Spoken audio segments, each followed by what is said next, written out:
In front of me is Samsung Galaxy Tab Active 5 and today I would like to show you how you can turn on or off location.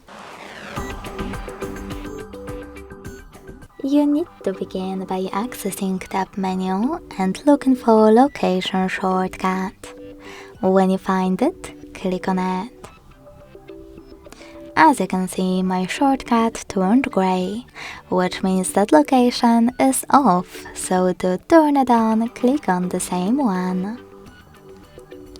You can also go into devices settings and look for location over here.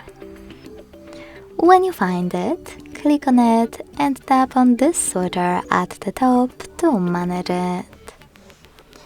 Thanks so much for watching. If you enjoyed this video, don't forget to leave a like, comment and subscribe.